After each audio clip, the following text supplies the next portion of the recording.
रिबका, जो इसहाक की पत्नी थी, कई वर्षों तक बांझ रही। इसहाक ने यहोवा से उसके लिए प्रार्थना की और परमेश्वर ने उसकी सुन ली। रिबका गर्भवती हुई, लेकिन गर्भ में असामान्य हलचल हो रही थी। उसने परमेश्वर से पूछा और यहोवा ने कहा, तेरे गर्भ में 2 जातियां हैं, एक जाति दूसरी से प्रबल होगी और बड़ा छोटे की सेवा करेगा। उत्पत्ति 25:23। यह भविष्यवाणी इस बात का संकेत थी कि परमेश्वर ने याकूब को चुना है, न कि पहलौठे ईसाव को। जब रिबका ने जन्म दिया, तब पहले जन्मा पुत्र लाल और रोएदार था। उसका नाम ईसाव रखा गया। उसके बाद उसका भाई जन्मा, जो ईसाव की एड़ी पकड़े हुए था। उसका नाम याकूब रखा गया, जिसका अर्थ होता है पकड़ने वाला या धोखा देने वाला। ईसाव शिकारी था, वीर, जंगली और खुले मैदानों का प्रेमी। याकूब घर का रहने वाला, शांत स्वभाव का और समझदार था। इसहाक को ईसाव प्रिय था, क्योंकि वह उसे स्वादिष्ट भोजन लाकर देता था। रिबका को याकूब प्रिय था, क्योंकि वह शांत स्वभाव का था। यह पक्षपात आगे चलकर पारिवारिक संघर्ष का कारण बनता है।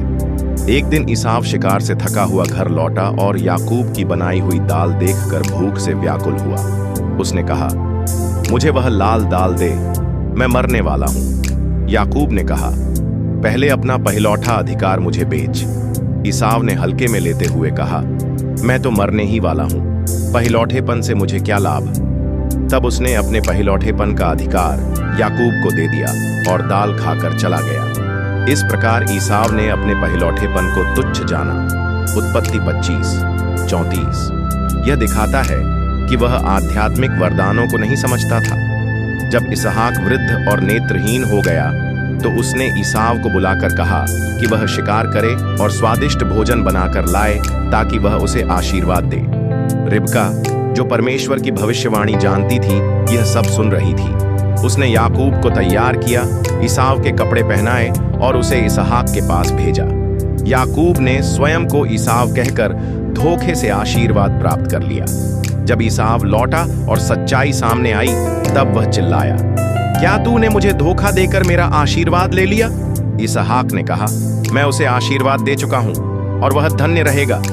उत्पत्ति 27:33।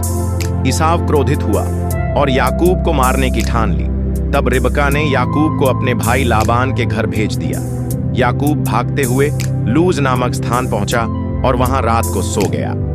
सपने में उसे एक सीढ़ी दिखाई दी, जो पृथ्वी से स्वर्ग तक जाती थी और उस पर स्वर्गदूत चढ़ उतर रहे थे।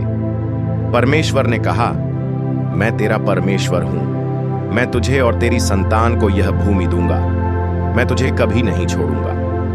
यह याकूब के जीवन में पहला व्यक्तिगत दिव्य दर्शन था।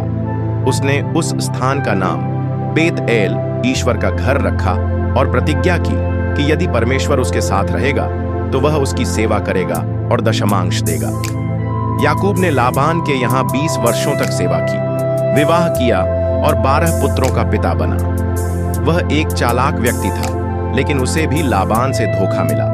लिया के बदले राहेल को विवाह में नहीं दिया गया। बाद में जब याकूब कनान लौट रहा था, तो उसे ईसाव से मिलने का भय था। रात को एक स्थान पर वह एक रहस्यमयी व्यक्ति, परमेश्वर के दूत, से कुश्ती करता रहा। उस संघर्ष में याकूब ने कहा, मैं तुझे तब तक न छोड़ूंगा जब तक तू मुझे आशीर्वाद न दे। तब दूत ने उसका नाम बदला, तेरा नाम अब याकूब नहीं, इस्राएल होगा, क्योंकि तूने परमेश्वर और मनुष्यों से संघर्ष किया और प्रबल हुआ। उत्पत्ति 30:28। यह याकूब के आत्मिक जीवन का परिवर्तन बिंदु था। जब याकूब ने ईसाव से भेंट की, वह डर रहा था, लेकिन ईसाव ने उसे गले लगाया, चूमा और दोनों रो पड़े। यह दिखाता है कि परमेश्वर ने ईसाव के क्रोध को शांति में बदल दिया। आध्यात्मिक संदेश और शिक्षाएं। 1. परमेश्वर का चुनाव मनुष्य की योग्यताओं से नहीं, उसकी योजना से होता है। 2. हम अपने पापों से भाग सकते हैं, लेकिन अंततः हमें परमेश्वर से सामना करना होता है। 3. धोखा और चालाकी से लाभ हो सकता है, लेकिन अंततः परमेश्वर हृदय की सच्चाई से कार्य करता है। 4. परमेश्वर अनुग्रह से पूर्ण है, वह याकूब जैसे धोखेबाज को भी इस्राएल बना सकता है। 5. माफी और मेल परमेश्वर के कार्य हैं, जैसा ईसाव ने याकूब को क्षमा किया।